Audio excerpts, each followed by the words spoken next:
Hello beautiful, welcome back to Nat's Beautiful Life. Today I'm going to be sharing with you my June so far read books and also my TBR for the rest of the month.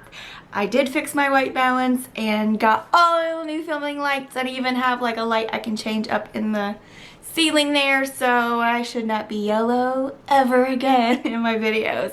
But without further ado, let's get into the books. So the first book I have for you is this one, A Map of Days by Ransom.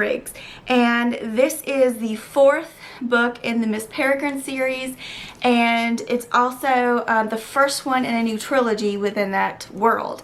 So the first three take place in Europe, and you get to see all the European peculiar ways like how their government system and all that works.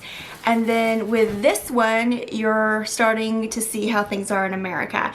This is not a quick read because there is a lot of stuff to this series, and yeah, it's like there's a lot of stuff that's happened, and you've got to kind of remember as well as figure things out as they're going on, because there's a big difference between the European peculiardom and the American one. And so yeah, this really kind of goes into that.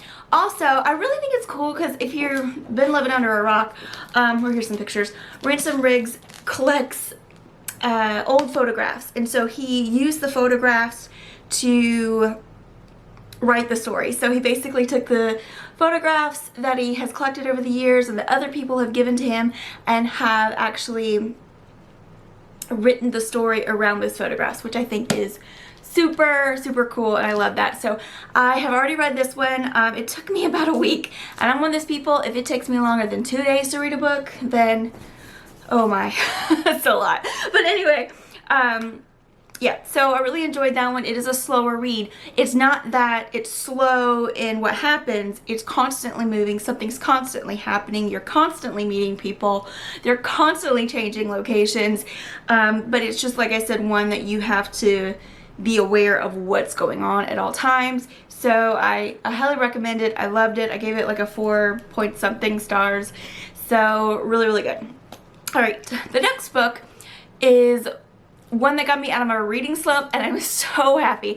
I think I've been in a bit of a reading slump since April, May, and it's not that I haven't read books. I certainly finished like 8 books last month, but it was just, I don't know, I didn't get that hunger to like, I want to pick up this book, like I want to finish what I'm doing right now so I can sit down and read, and that's what this book gave to me, and that is Heroine by Mindy McGinnis. This is my second Mindy McGinnis book, and I love her. Like I just love her writing. It's so easy to read, and like, and I mean it's literally just on the page, just easy to read, but also she does not pull any punches when it comes to anything. And so this one is about a young girl and her friend, but it basically focuses on our main character, which duh, that's what a main character is. But anyway, our main character, Mickey. But they were both very good, well, they're both very good at baseball or softball, and they're being recruited by colleges and things like that. And one day they get into a car accident and get hurt pretty badly, and things go from there. Mickey develops, oh my word, why can't I speak, a drug addiction from it, and it's a very serious topic, but just to see how functional she was, even though she had this problem, it was just very well done. If you are a recovering addict or something like that, somebody who has issues with those types of things, then I would say skip this, because it is very specific and graphic in its portrayal of drug use. So don't read this if you have an issue with that, but the story was really well done. I really liked it, and I gave that one 4 stars. Alright, if you're wondering what my sign says, it's no mourners, no funerals. Six of the Crows is one of my favorite duologies. I love the whole Grishaverse and everything, so That's one of my favorite things. Anyway, moving on.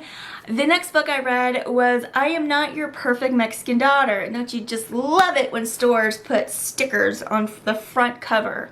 Like, I don't even want the award stickers on there. Seriously, I just want the cover. But anyway, it's by Erika Sanchez.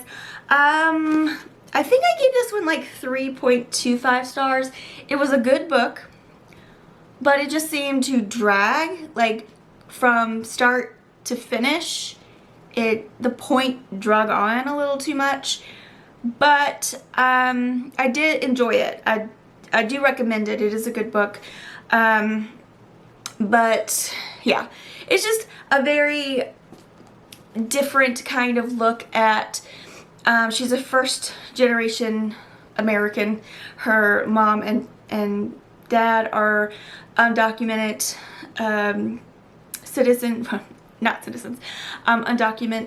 undocumented, who came over from Mexico when the mom was pregnant with her sister, and they just lived this very traditional, different life in Chicago, and their daughter does not want to live that life at all.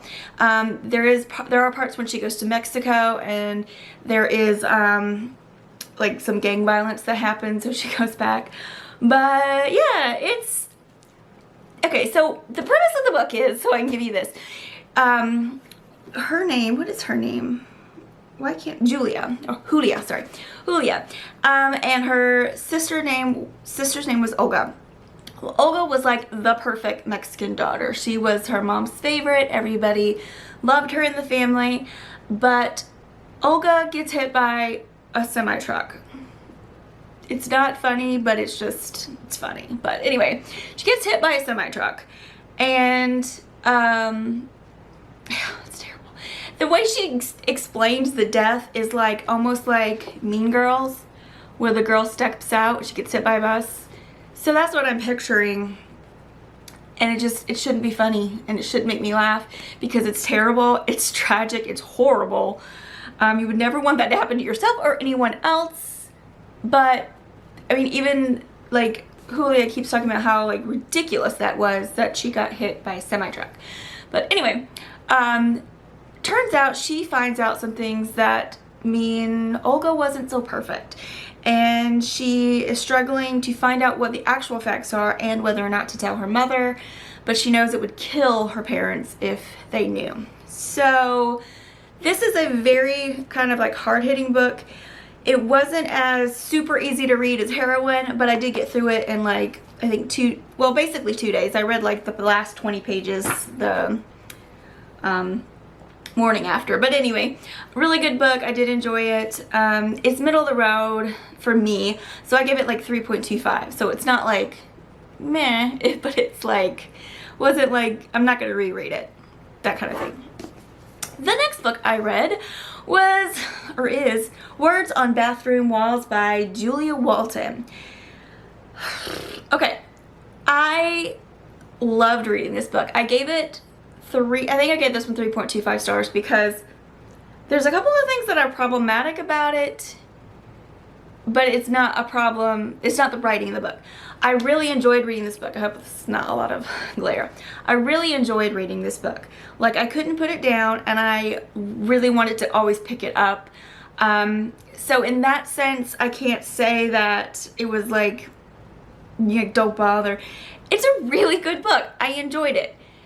But the problem is the kid has schizophrenia, and you don't put an atheist schizophrenic kid in a Catholic school, because, I mean, there's imagery everywhere, and you have someone with mental issues already who sees things, and of course he's gonna, there's like a part where he's in the chapel and the stained glass windows start to come to life in his mind, and so it's just like, that's probably not the best idea, but it's really cleverly told. It's told in the ways of, he has to see a therapist because he's on a experimental drug, and he won't talk to the therapist, but the therapist just gave him a book and was like, well, write my answers, So he basically was writing diary entries or journal entries to the therapist, about what's going on in his life, and that is what you're reading, is the journal. And it is so well done. You find yourself rooting for him and rooting for certain characters. So I did enjoy this. This is a very entertaining and enjoyable read. But I mean, it grips you. It makes you feel like sad because I mean, you know that he will always be schizophrenic, but you just want him to have the life that he wants with the people that he wants. And then, but he has like a very good mother and stepfather who not only try to find, you know, the right drug mix for him, but also try to, you know, make him be aware and ask him, like, are you seeing something right now? What's going on? And then when he does have a bad episode and gets hurt or hurts himself, they don't make him feel bad about it. They realize it's the disease. So that was heartwarming, and I really, really loved that aspect of it. I loved that when his friends found out, like his new friends found out that they were like there for him and had his back. So I thought that was wonderfully done, and I really, like I said, I really did enjoy the book. As far as the writing and everything goes, good. There's some problems with it. It's not a perfect book, so that's why I gave it like a 3.25, but this is going to be made a movie soon, so that was, like I said, I think I said that already, but so I really wanted to be sure that I read it just in case I wanted to watch the movie, and I could see parts of that becoming a movie. Like I could see parts of that in movie form, especially with, he has this one imaginary friend that he sees, and her name is Rebecca, and I could just see him interacting with her on film, because I could see it in my head, and I think that's really well done. Like she really did a good job writing how he interacts with his hallucinations. I really can't talk today. I'm so sorry. But let's move on to the next book that I'm actually currently reading right now. So the book that I'm currently reading right now is from my 10 books that I must read this year, the TBR veterans. I'll link the video down below so you can see all of those books. But this is one of those. I started it last night. I got to page 141, and then I was like, I should probably stop right now and go to sleep. So I grabbed it, because it was in the living room, I grabbed up the dogs and picked up the Chihuahua, had the big guy with me. I was like, come on, let's go to bed. I go to cut the light off in the kitchen, and I look at the kitchen clock there, and it's 1 a.m. I had been reading this for several hours. It did not feel like several hours. Once again, some problematic things within the book, and I'm going to tell you what it is. But don't read this book unless you want your heart ripped out, twisted, stepped on, and then kicked. Because, like, I didn't cry, because I don't normally cry at books or anything like that. I mean, I cry at things, but not like books and movies and stuff. But anyway, I was on the verge of tears. I was just so moved by this. But anyway, and it was painful. Not like, oh, that's beautiful. Like, no, that's so sad. But it's this book, and it's a library book that's been put through the ringer. I actually had to take some packing tape and fix the back of it myself. This one, I'll Give You the Sun by Jandy Nelson. I have heard people talk about Jandy Nelson books before. I've never read any of Jandy Nelson books before this, and I get it. They were talking about how they need her to come up with a new book because they just need her to rip their souls out and just show it to them, and I was like, oh my word, I get it now. I get it. She is such a beautiful writer. This is about two kids. They're twins. So Noah and Jude. And this starts out with Noah, who is 13 at the time. And then we skip, the next chapter is, I think it's the next chapter, is Jude, who's the female twin, and she's 16. And so then we jump back when Noah's like 13 and a half, and then I'm assuming that we're switching back to Noah or Jude at 16. So we're kind of going back and forth. They were very, very, very close, and then they had something that happened. I could strangle one of them. And they couldn't stand each other. They were really at each other's throats. And then some other things happened, and just, it's a lot. It is a lot to take in this book. But I will tell you, especially Noah's, when you get in Noah's head while he's like in the 13 and a half, I haven't got to Noah as an older person or teenager, but the writing, I'm just keep looking at the book, the writing for Noah is so gorgeous. I mean, the writing for Judas is nice too. I mean, it's very lovely, but because Noah is an artist, and when he sees things and he describes them, I mean, obviously it's Jandy Nelson, but the way she describes what the character is seeing and the portrait he sees in his head, he like paints in his head and then he'll go home and paint it. Oh my word, it is so beautiful. The writing is gorgeous, gorgeous. So I highly recommend that part of it. I've recommended Jandy Nelson book. I cannot recommend the book yet because I'm not even halfway through. I don't know, it might just turn to garbage, but I know it's a lot of people's favorite book, and one of their favorites. So I absolutely am confident this is gonna go well, but this is what I'm currently reading, and I'm looking forward to getting to that later. Alright, so the 2 books left on the TBR. Now, if I finish more books than this, I'll let you know in July. But there's no sense in me doing a June wrap-up because I'm doing a June TBR. There's no sense in giving you a video with the same books twice, but here we are. Vicious by V.E. Schwab. This is the Girls Night Out Book Club Book of the Month. If you are not part of this already, it is linked down below. If you are local to the Triangle area of North Carolina, you can actually be a part of the physical meetup. If not, you could still join the Facebook group and discuss it there. So this is Vicious by V.E. Schwab, and basically Victor and Eli started out as college roommates. Brilliant, arrogant, lonely boys who recognize the same sharpness and ambition in each other. They do some research to figure out how to create an extraordinary. So in this world, I guess they're kind of like people with superpowers, the ways that they happen. And so these guys figure out how to become that. They do, and then they become like super villains or something. I don't know.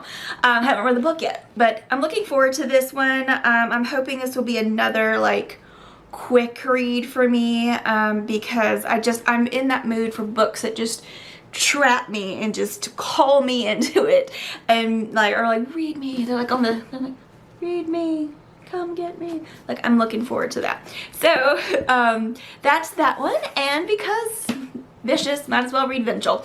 This is the second book.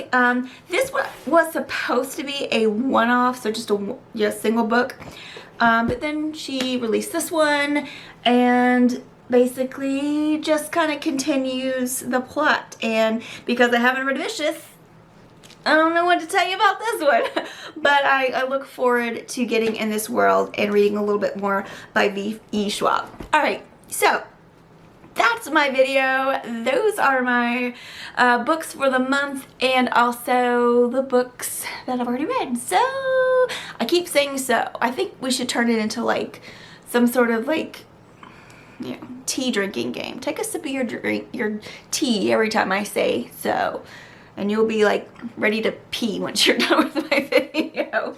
Alright, well, thanks so much for watching. I will see you again very soon right here on Nat's Beautiful Life. Have a great day, gorgeous.